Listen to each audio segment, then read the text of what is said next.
Thank you to Boxu for sponsoring this video, more on them later. Hey guys, Ron here, and for the past few months there's been this trend on our Twitter where artists generate Pokemon using the website Nokemon, on which the AI creates Pokemon based on an amalgamation of various Pokemon design trends. Artists would then try to make Fakemon based on these AI generated Pokemon. So now it's my turn.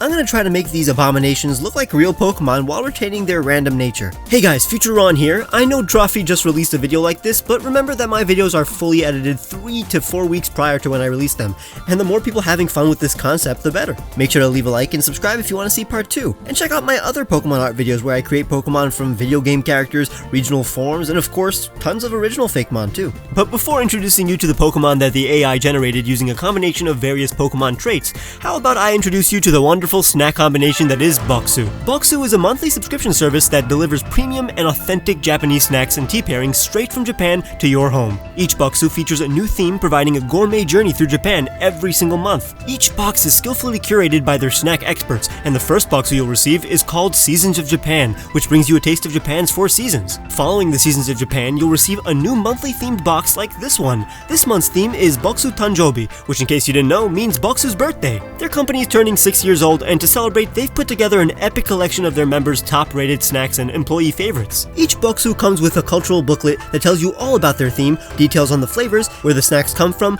and it even teaches you a few Japanese words. Based on the hundreds of videos on my channel, you know I'm a huge fan of Japanese culture, and the best way to experience any culture is through their food. And I couldn't get enough of their Kalpiko mochi. It's mochi filled with jam that tastes like the famous Japanese soft drink. And this sweet mermaid pastry was the softest cookie I've ever had in my life, with the perfect amount of sweetness. So if you want to try some awesome Japanese snacks and support my channel, click on the link in the description and use my code TrueGreen7 to get $15 off your first Boxu order.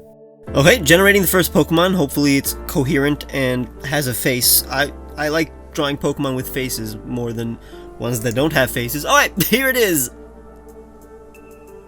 Oh, okay! That's actually really cute! Okay! And it actually looks like a dragon water type. At first I thought like it had a ponytail, and maybe I do want Pokemon with a ponytail, but honestly, like the tail, I really like that tail. The colors are basically Simipour's colors, which is like my second least favorite Pokemon, but this is a good opportunity to take the color scheme of a Simipour and actually put it into a Pokemon that I think would look actually beautiful and appealing. So, no, this is good. I really like. It's also like it's not a hard body type. It's a very like it looks like a coherent Pokemon. I'm glad I got this. This is fun. I mean, the body shape and literal concept are already there. It's my job to give it the pose and proportions of a Pokemon without deviating too much from the original design. The head shape is actually very nice, taking inspiration from Pokemon like Servine. I wanted to make the pose a bit more sassy and the tail a tiny bit less wild, so it has some flow to it, like water. It'll have a ponytail made of coral. I mean, they're horns, not an actual ponytail. Its hands are on its chest. It's in this pose like it's checking out what's on the side. It's impressed. It has these giant curls on its collar.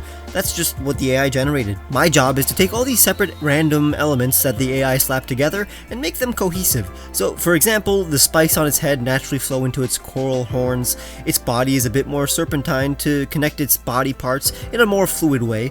It has a dress that almost looks like the frills of a jellyfish. This Pokemon represents aquatic life in general. The AI generated these orbs on its tail that I will add throughout the body to make it look more cohesive. They'll also match the radiant eyes of this Pokemon. I want this Pokemon's tail to look like a wave. I was having trouble with the shape of the coral. I simply didn't know how wild or long I wanted it to be. I also didn't know if I wanted them to be jagged or smoother.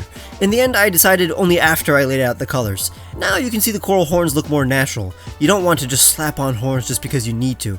You want everything to be thematic. It makes a lot of sense for a sea dragon to have coral horns instead of generic dragon horns. Now here is Hydreef, the reef Pokemon, a dragon water type. Hydreef are incredibly friendly Pokemon that live in coral reefs. They tend to coral and various other aquatic life by dispersing the orbs that cover their body. These orbs can revitalize withered coral by absorbing and recycling acid. While usually harmless, Hydreef resent those that pollute the ocean. They will launch garbage out of the water at dangerous speeds. They love to give rides to children and tiny Pokemon, but in ancient times Hydreef were feared and hunted. However, modern Hydreef still have hope in humanity. They have the abilities Swift Swim and Water Absorb, with the hidden ability ability Regenerator. I'm always a fan of the whole friendly dragon trope, and Dragon Water has always been such a good type combination. I'm glad it has the essence of a real Pokemon, even though it looks relatively disjointed. Sometimes a Pokemon doesn't need a real-world origin and can have an original concept, but it's always fun tying it back to real life, to make it a bit deeper than a pretty sea dragon. Okay, generating a Pokemon. Please, work with me. Fighting Poison. Okay, I see this. This looks like a fighting poison. I'm thinking like it's literally made of it's like fluid. It looks like it actually. Ooh, maybe like it actually adheres to like the whole like Bruce Lee like be water. Like it's very fluid. That's the fighting style that it has. It like literally is a fluid, like a poison fluid that it strikes and it like even inflicts. Like it'll inject poison into you, I guess, but not like by like a needle or anything, but by literally like poison liquid that like seeps into your body. And I like the color scheme. It has the face of a Pokemon too. So for this Pokemon, the head will be practically the same, but I have to come up with a pose that makes more sense. I decided that this Pokemon will be a snake with liquid poison limbs, so it'll practice snake-style Kung Fu. Then I gave it a pose to match this style of Kung Fu. Just copying the face from the source, but it's fun cleaning it up to make it look more like the design of an actual Pokemon. The tiny legs of the original make sense now, since it's a snake with underdeveloped legs like a Snivy. Its hands will be solid, but its tail and eventually its arms are completely made of liquid, so they can stretch. Now I'm incorporating similar patterns to what the AI-generated design has. I added this funky color scheme, very 70s, but then I found a better way to separate its butt and tail.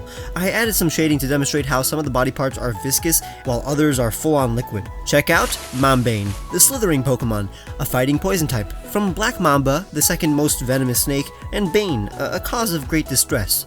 Mambane's arms and tail are made entirely from venom. This allows Mambane to stretch its limbs as it slithers around. This swift Pokemon can contort to surprise its enemies from any angle. Upon making contact, Mambane injects its venom directly into the pores of its victims. Some Pokemon scientists have debated whether or not Mambane should be classified as a dark type because of its aggressive, underhanded, and excruciating method of taking down its opponents, but its strict moral code and propensity to only attack when threatened has been heavily documented, disproving this theory. Mambane can control the density of its arms and tail, allowing it to grab onto and even wrap around objects.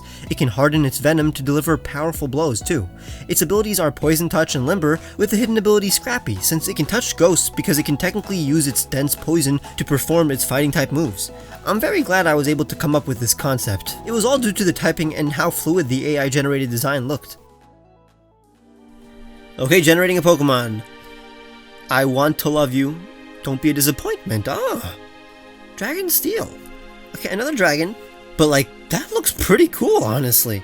I can make something really good looking with that. Dragon Steel is a great type and people are gonna love that. The question is, where is the head? I think I see the head. I maybe make it a little different. Nah, this looks tough. This looks like this could have the appeal of an evolution. It looks like bulky, but like, it's got a very nice shape. This could work a lot. I don't really know where the face is, but I like the armor. I like the layers of this armor. The structure makes total sense. This could work. The color scheme is good. I'm gonna have to introduce or just exaggerate some of the colors to just make it not just be periwinkle. But this could work. I'm glad. So I'm starting off by segmenting this design. It's a pretty complicated Pokemon, so it helps to first lay out the proportions and shapes of each body part. I'm making these big ears and various dangerous spikes. I want this Pokemon to look mechanical and almost man-made. Its head was the toughest to create, the perspective was hard to grasp, and I wanted to include a mouth and snout. In the end, this was a nice middle ground between what the original design looked like and something more Pokemon-like. It's definitely reminiscent of an evolution, but since the Steel-type evolution doesn't really exist, it doesn't look exactly like an existing Pokemon. Honestly, I took more inspiration from Entei. The shape of the individual armor plates is impossible to come up with. The original design doesn't have any logical layout, so I have to create my own. Originally, the forearms looked somewhat reptilian, and I gave it these scale-like patterns, but honestly, the original design was more cohesive. So after creating this scorpion tail and shark fin, I gave it more mammalian legs, inspired by knight armor. I love how this dude looks like a chimera, almost like Type Null, a human experiment to make the ultimate weapon. The colors look sick. Definitely a Gen 2 or 3 kind of color scheme on a Gen 8 looking design. Behold, Feralloy, the armored Pokemon, a Dragon Steel type. This draconic Pokemon is covered in durable yet flexible steel, with tons of air pockets that it can expand and contract to shoot projectiles from. Each part of its body is both a weapon and a shield. Its bite is unmatched. Its head, spike, and extendable tail can pierce its enemies. It can launch organic missiles from the ports on its mane. These missiles are made from the metallic bones that constantly grow, repair, and fortify the exoskeleton of this Pokemon. Feralloy's giant ears act as a radar that can detect attacks from miles away. This Pokemon is brave and unyielding. It never backs down from a fight. They're very solitary and prefer to live alone in order to prove their ability to attack and defend themselves. They respect trainers that are able to utilize Feralloy's abilities to the fullest. Feralloy become anxious and hostile if they aren't able to partake in battles regularly. This may be a result of the buildup of steel in and around its body. They have the ability Sheer Force and Sturdy with the hidden ability Stalwart. This one looks the most like a real Pokemon. I'm very impressed with the AI. It was very tough trying to understand the shapes of it though. Generating a Pokemon that will elevate every aspect of my life and make me feel whole. That's a Firefox right there! I mean, it's literally a Firefox. That's literally a Firefox. But, here's my thing, it's like, I mean, we already have a billion Firefoxes, and we already have a fox that looks like that is Dark type. It would literally just be a combination of Vulpix and a Thievul. But it's the exact colors that I would want a Fire Dark type fox to have, though. That looks pretty good. Make it work, honestly. As long as you guys aren't annoyed by the fact that it looks like a Pokemon that could already exist, I'll do it.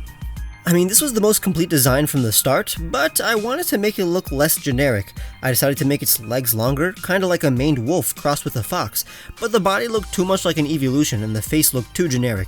But I made a huge mistake erasing the face and starting from scratch, because I spent a majority of my time trying to find a new face. For some reason, I couldn't draw the face of a fox from this angle. Every time I did, it looked more like a cat or evolution. I'm just terrible with canine faces from the front. I thought this was better, but I preferred the contrast of a smoother face next to the spiky collar and tail. I was losing my mind at this point. This looked closer to what I wanted, but it was still not perfect.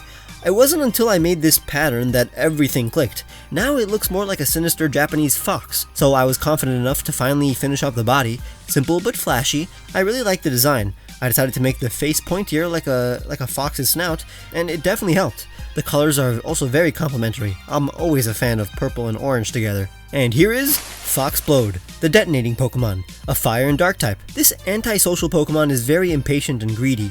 Any small deviation from its desires will make its fur start to spark.